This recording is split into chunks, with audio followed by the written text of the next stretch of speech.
तो चलिए आज हम लोग बात करते हैं एंजियोस्पर्म के बारे में। जैसा कि आप जानते हैं कि हम लोग क्लास 9th बायोलॉजी का 3rd chapter diversity in living beings study कर रहे थे, जिसमें कि हमने सबसे पहले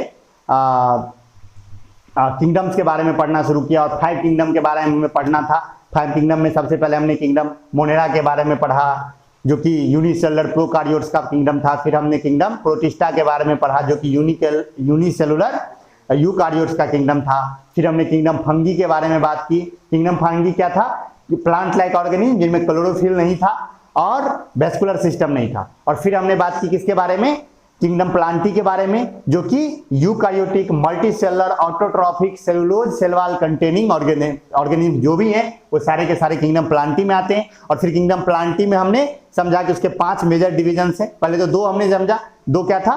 फेनोरोगेम्स एंड क्रिप्टोगेम्स। क्रिप्टोगेम्स वो था जिनमें स्पोर्स से रिप्रोडक्शन होता था, और फेनोरोगेम्स वो होता था जो सीड से रिप्रोड्यूस करता था। क्रिप्टोगेम्स के अंदर में हमें 3 डिविजन्स पढ़ने को मिला, थैलोफाइटा, ब्रायोफाइटा, टेरिडोफाइटा। और फिर हमने फेनोरोगेम्स पढ़ना शुरू किया, जिसमें कि हमने प्रीवियस लेक्चर में जिम्नोस्पर्म के बारे में बात की थी। और आज हम लोग बात करेंगे किसके बारे में? एंजियोस्पर्म्स के बारे में। देखिए, एंजियोस्पर्म्स हो या जिम्नोस्पर्म्स हो, दोनों के अंदर सीड्स होते हैं, ये याद रखने की चीज है। दोनों सीड बियरिंग प्लांट्स है। जिम्नोस्पर्म्स भी सीड बियरिंग प्लांट्स है और एंजियोस्पर्म्स भी सीड बियरिंग प्लांट्स है।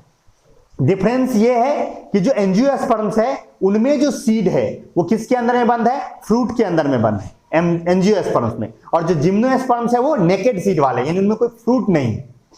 समझ गए? और एंजियोस्पर्म्स ही एकमात्र ऐसे प्लांट्स हैं जिनमें फ्लावर लगता है, जिनमें फूल लगता है। जितने भी फ्लावरिंग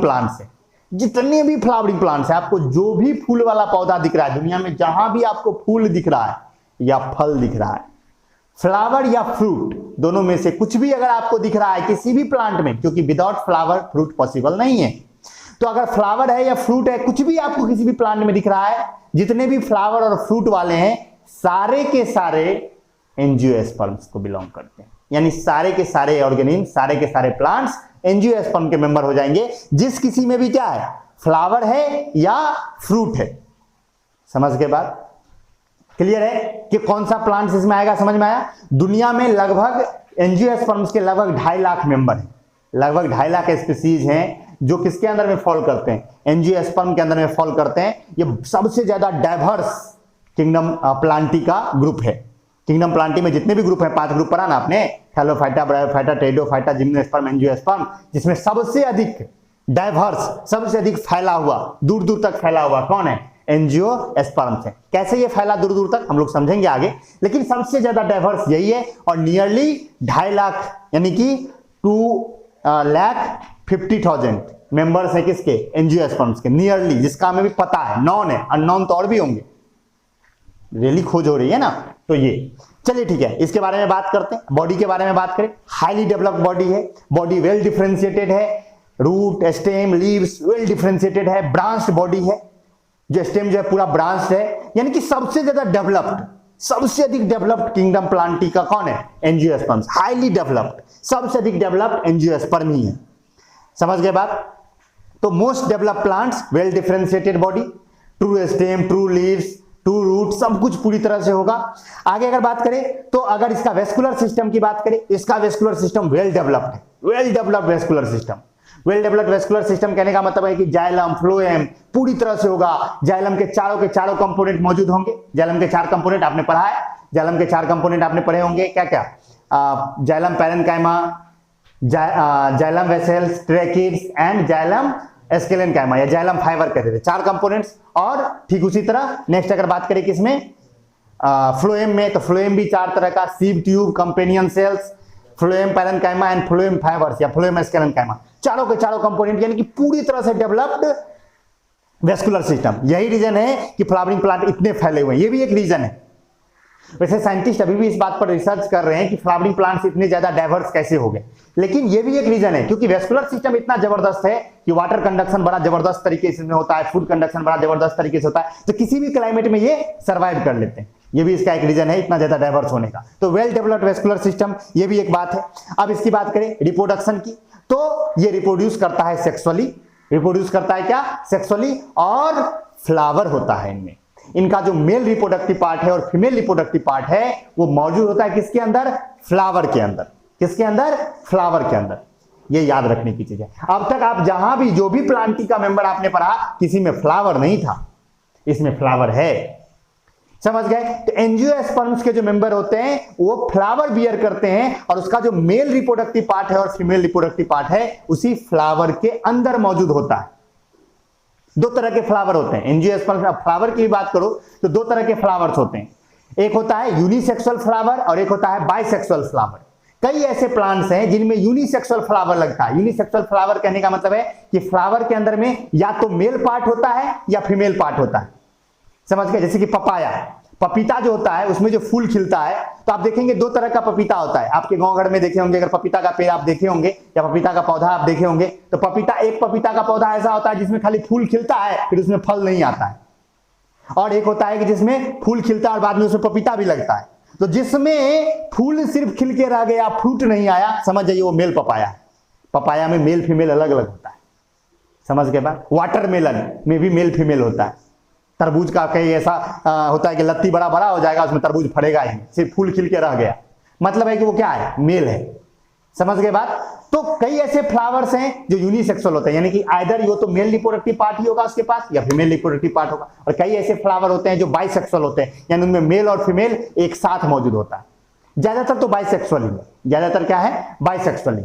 तो चलिए समझ गए बात आप। तो फ्लावर बियर करता है, और दो तरह के फ्लावर होते हैं, यूनिसेक्सुअल, बाइसेक्सुअल। आप याद रख सकते हो इसको। एग्जांपल के लिए आप यूनिसेक्सुअल फ्लावर वाला में पपाया, वाटरमेलन याद रख लो, और बाइसेक्सुअल वाले में तो कोई भी रख लो, मैंगो, एप्पल, जो भी रखना है रख लो। सारा का सारा क्या हो जाएगा? बाइसेक्सुअल में आ जाएगा। आगे बढ़ जाए हम। चलिए ठीक है, आगे बढ़ते हैं। देखिए इसका जो मेल रिप्रोडक्टिव पार्ट होता है, अब mail reproductive part female reproductive part का तो नाम होगा ना, रिप्रोडक्टिव पार्ट पूरी तरह से डेवलप है। तो जो मेल रिप्रोडक्टिव पार्ट होता है उसे हम कहते हैं एस्टेमेन। क्या कहते हैं? एस्टेमेन। और जो फीमेल रिप्रोडक्टिव पार्ट होता है उसे हम कहते हैं कार्पेल। जो फ्लावरिंग प्लांट्स है उसका मेल रिप्रोडक्टिव पार्ट कहलाता है एस्टेमेन और फीमेल रिप्रोडक्टिव पार्ट कहलाता है कार्पेल।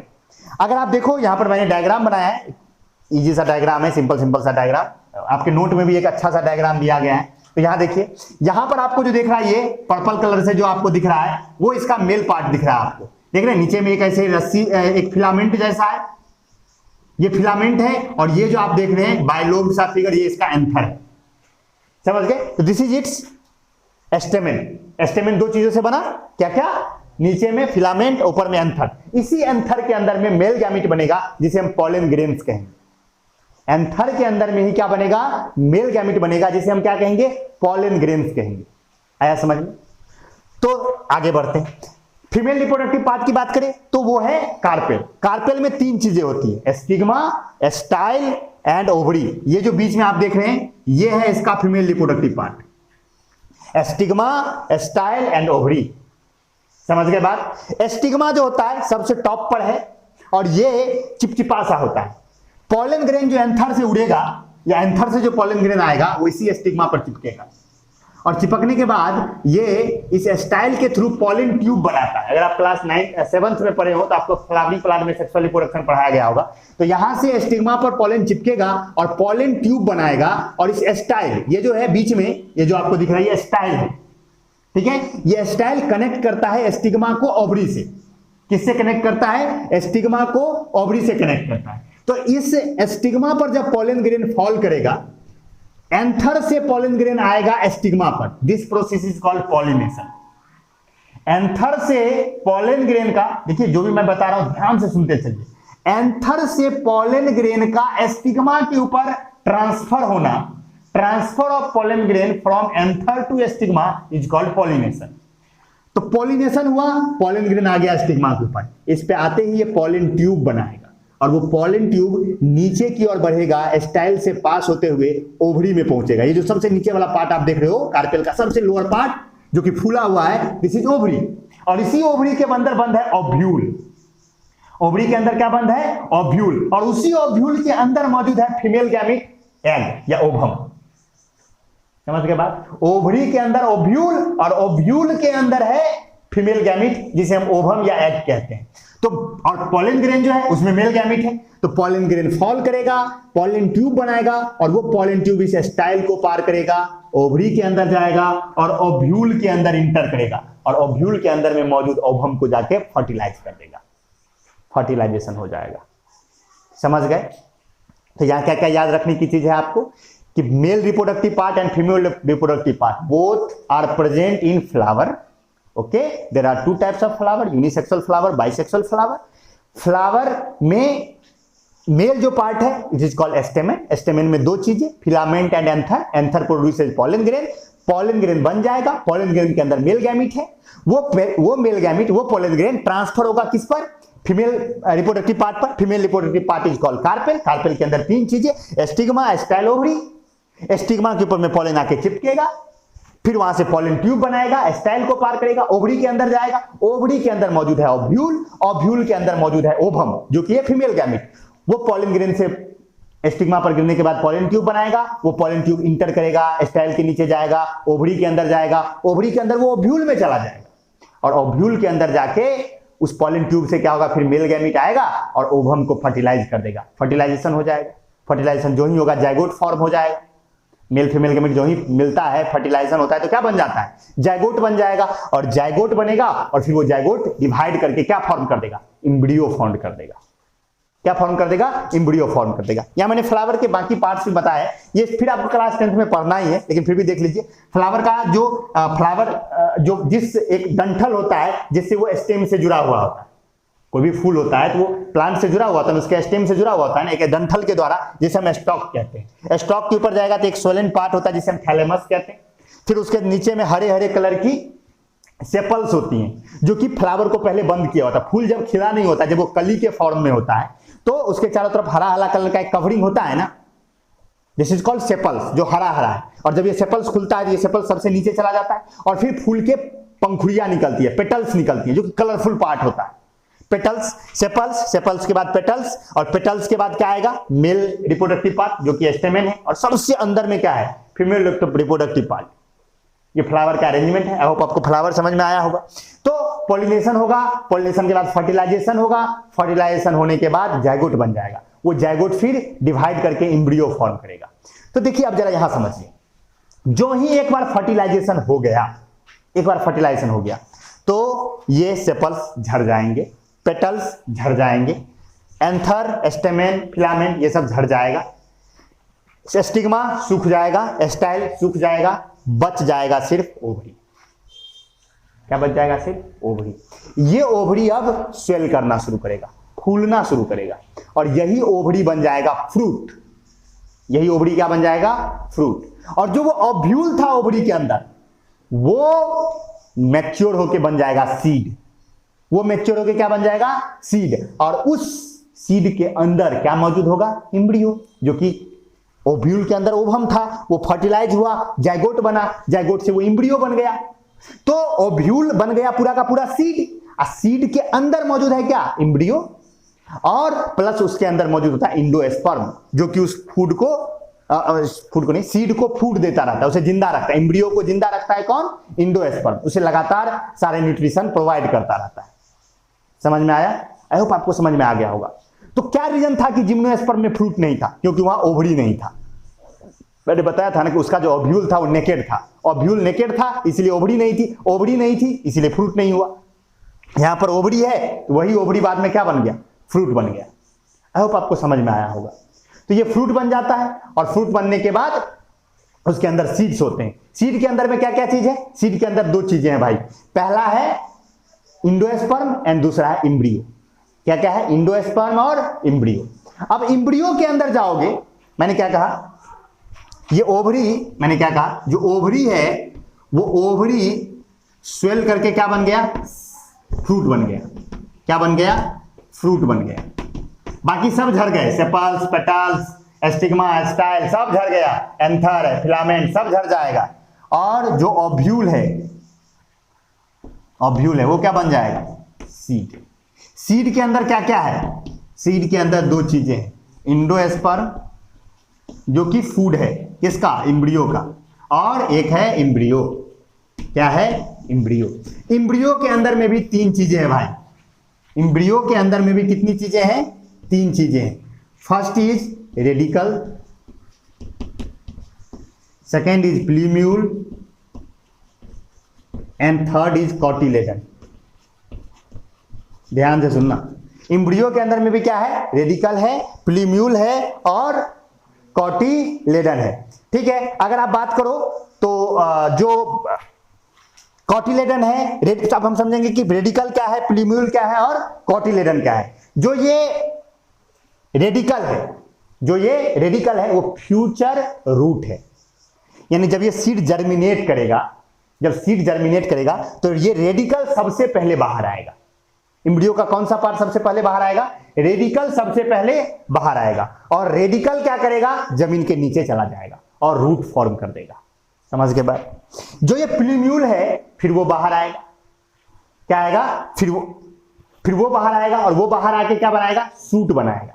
क्या बनाएगा, सूट बनाएगा। तो आप कहोगे सर ये कॉटिलेडन क्या करेगा, ये कॉटिलेडन भी तो इंपॉर्टेंट है। तो ये कॉटिलेडन तब तक वो जो नया जर्मिनेट हो रहा है प्लांट, अभी सोचो, अभी जो प्लांट जर्मिनेट हो रहा है उसके पास लीव्स तो नहीं है, उसके पास अपना पत्ता तो नहीं है, पत्ता तो कुछ दिन के बाद बनेगा ना, अभी तो पौधा नया नया आया है ये बाहर। तो पत्ता आएगा तब ना वो फोटोसिंथेसिस स्टार्ट करेगा।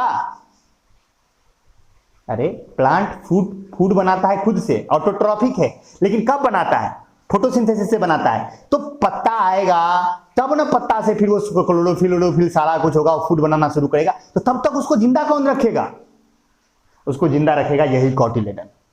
इस कॉटिलेडन में उसका फ्यूचर फूड होता है। जब सीड जर्मिनेट होता है ये कॉटिलेडन उसको फूड प्रोवाइड करते रहता है, और जब निकलता है, जब सीड जर्मिनेट करता है तो सबसे पहले उसका कॉटिलेडन ही बाहर आता है, जमीन के बाहर।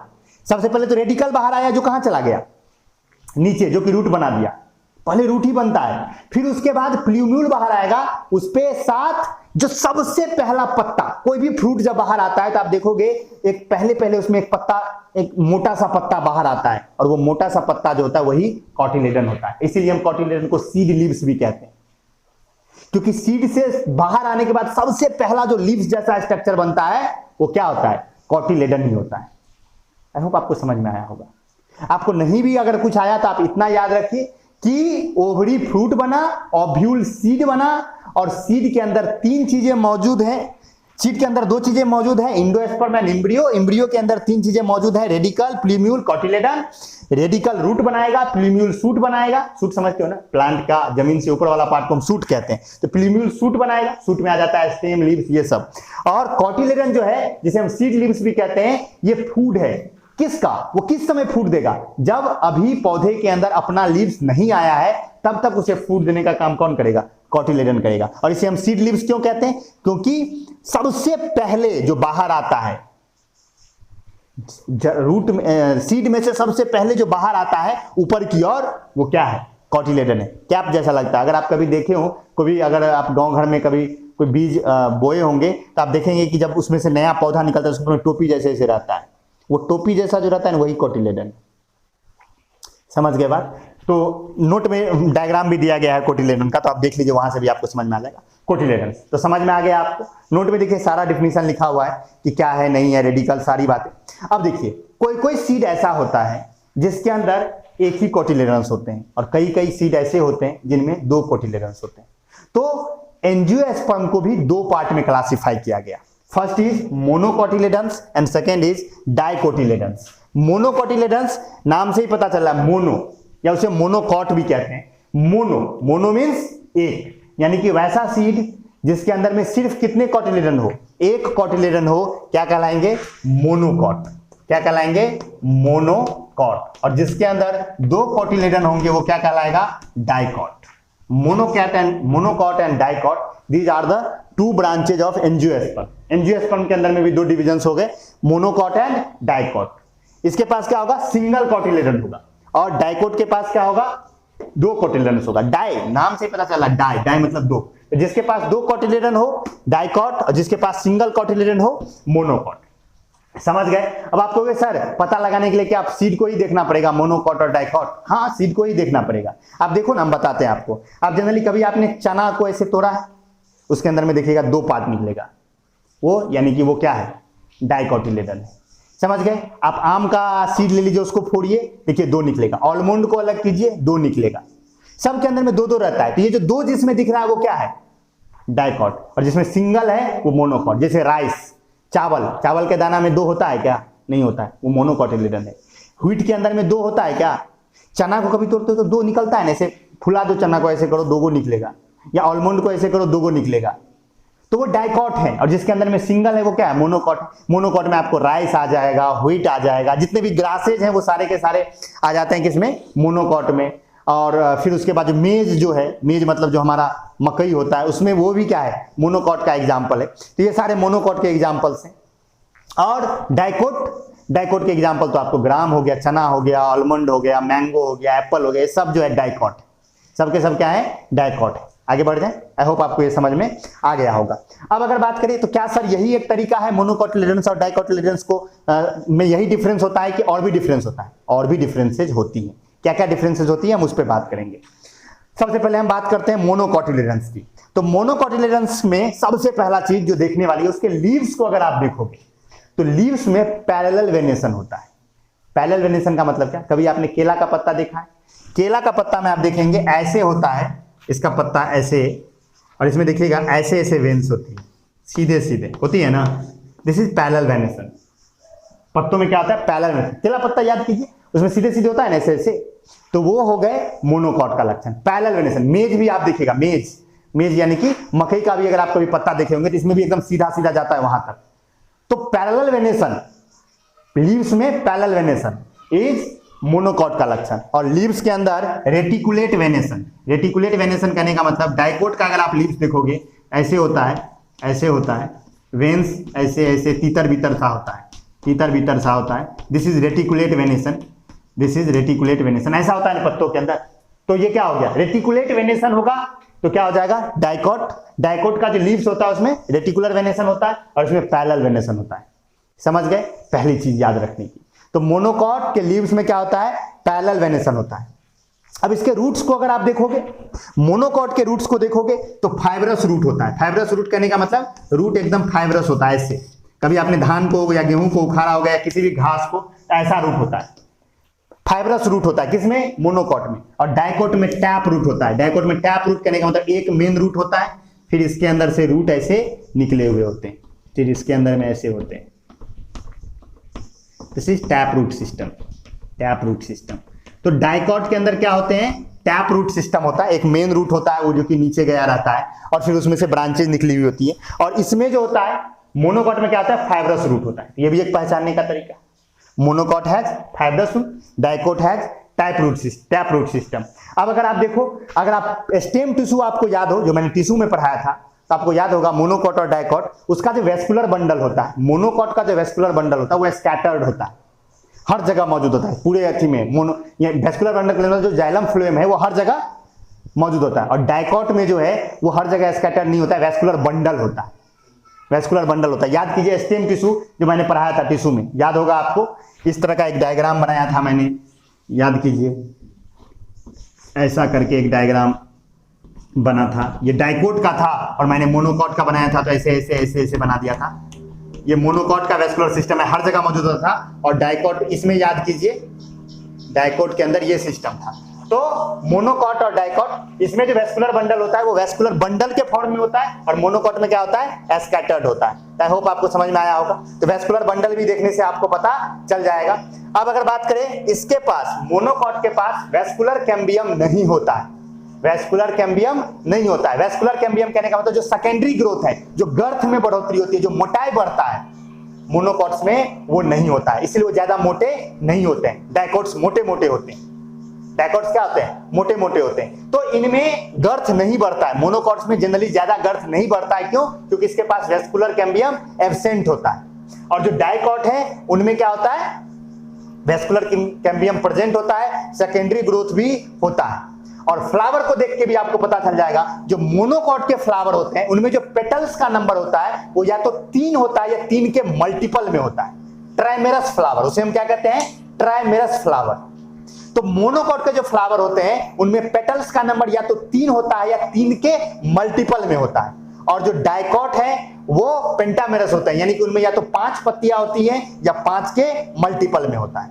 नोट में देखिए सारी बातें लिखी हुई हैं। मोनोकोटिलेडन्स डिफाइन किया गया है कि the flowering plant which seeds have only one cotyledon, जिसके पास एक ही कोटिलेडन वो मोनोकोटिलेडन कहलाते हैं या मोनोकॉट्स कहलाते हैं। लीव्स में parallel venation, fibrous root, vascular bundle scattered, vascular cambium lack करता है, ट्राइमेरस फ्लावर। और इसके एग्जांपल्स लिखे हुए हैं व्हीट, राइस, मेज, शुगर केन, बनाना, बेम्बो, ऑनियन, इटीसी। जहां भी आपको फाइब्रस रूट दिख रहा है ना, आप देखिए ना, आप कोकोनट को देख लीजिए, फाइब्रस रूट होता है ना उसका, तो वो भी मोनोकोटिलेडन है। समझ गए बात? अब आप कहोगे नहीं सर वो तो मोटा भी होता है, नारियल तो मोटा भी होता है, लेकिन नारियल मोटा ज्यादा नहीं होता। देखिएगा उसमें प्राइमरी ग्रोथ कितना अधिक होता है, सेकेंडरी ग्रोथ नहीं के बराबर होता है। नारियल का पेड़ कभी देखे हो ना जीवन में, कितना लंबा होता है, प्राइमरी ग्रोथ कितना अधिक हुआ, सेकेंडरी ग्रोथ नहीं के बराबर होता है। कोई ज्यादा मोटा नहीं होता है नारियल। समझ गए? तो ये बात है। डाइकोटिलेडन में वैसा फ्लावरिंग प्लांट जिसके पास दो कोटिलेडन्स हो, डाइकोट कहलाएंगे। रेटिकुलेट वेनेसन, यानी कि रेटिकुलेट वेनेसन होगा लीव्स के अंदर, यानी कि इधर उधर हर जगह तितर बितर सा वेन्स होंगे, किसमें, लीव्स के अंदर, reticulate venation. Tap root system होगा, वेस्कुलर बंडल अरेंज होगा। उसके बाद जो है सो कैम्बियम होगा, सेकेंडरी ग्रोथ अच्छे खासे मात्रा में होगा। और पेटल्स जो होता है वो या तो 5 होगा या 5 के मल्टीपल में होगा। इसके भी एग्जांपल लिखे गए हैं, सनफ्लावर, पोटैटो, बनियान, चाइना रोज, मस्टर्ड, पी, ग्राम, आलमंड, इटीसी। ये सारे के सारे डाइकोटिलेडन्स। तो आई होप आपको समझ में आ गया होगा कि एंजियोस्पर्म क्या है, मोनोकोटिलेडन क्या है, डाइकोटिलेडन क्या है। सारी बातें समझ में आ गई होंगी, नोट पढ़ लीजिए और इस लेक्चर को देख लीजिए, सारी बातें समझ में आ गई। इसी के साथ हमारा प्लांट किंगडम खत्म हो गया। हमने पूरा प्लांट किंगडम खत्म कर लिया। अब एक रिवीजन क्लास की जरूरत है, जैसा कि हम लोगों ने बात किया था। एक रिवीजन क्लास अरेंज किया जाएगा, जब भी किया जाए रिवीजन हम लोग आके कर लेंगे। फिर उसके बाद एनिमल किंगडम हम लोग स्टार्ट करेंगे, सारी बातें करेंगे एनिमल किंगडम। समझ गए? एनिमल किंगडम एक इंटरेस्टिंग सा होगा, पूरे डिटेल्स में पढ़ेंगे हम लोग। प्लांट किंगडम भी आपको समझ में आ गया होगा। दुनिया में सबसे पहले कौन से प्लांट्स आए? थैलोफाइटा, फिर ब्रायोफाइटा, फिर टेरिडोफाइटा, फिर जिम्नोस्पर्म और फिर एंजियोस्पर्म। समझ गए? और हाँ, मैंने ये बात की थी कि एंजियोस्पर्म्स इतने फैले हुए क्यों हैं, डाइवर्स क्यों हैं? रीजन है फ्रूट्स। रीजन क्या है? फ्रूट्स। पत्ते, उसके जो फ्रूट थे, तो जानवर उस फ्रूट को खाने के चक्कर में उसको दूर दूर तक ले गए और वो फैलते चले गए। समझ गए ना? वो क्या हो गए? फैलते चले गए। अब मान लो फ्रूट लगा, किसी जानवर को वो खाना था तो उसको तोड़ा, खाया, या मान लो बीज भी खा गया, तो जब उसका फीकल मटेरियल निकलेगा तो वो फीकल मटेरियल फिर बाहर आएगा, तो वहां एक नया फ्रूट पौधा पैदा हो जाएगा। तो डिस्पर्सन इसका बहुत अधिक हुआ क्योंकि फ्रूट्स की वजह से। समझ गए? और पेटल्स कलरफुल होते हैं, ये भी एक याद रखने की चीज है। पेटल्स कलरफुल होते हैं किसके लिए? इंसेक्ट्स को अपनी ओर अट्रैक्ट करने के लिए। इंसेक्ट्स को अपनी ओर अट्रैक्ट करने के लिए। तो सारी बातें आई होप आपको समझ में आ गई होंगी। जब इंस्टीट्यूट खुलेगी तो फिर हम लोग रिवीजन करेंगे, तो सारी बातें आ ही जाएंगी। नोट अच्छे से लिख लीजिए, कोई भी दिक्कत नहीं होगी। नेक्स्ट डे से हम लोग स्टार्ट करेंगे किंगडम एनिमालिया, जो कि हमारा सबसे मेन किंगडम होगा। पूरे डिटेल्स में हम लोग उसे पढ़ेंगे। मिलते हैं नेक्स्ट लेक्चर में। See you soon, bye bye, take care.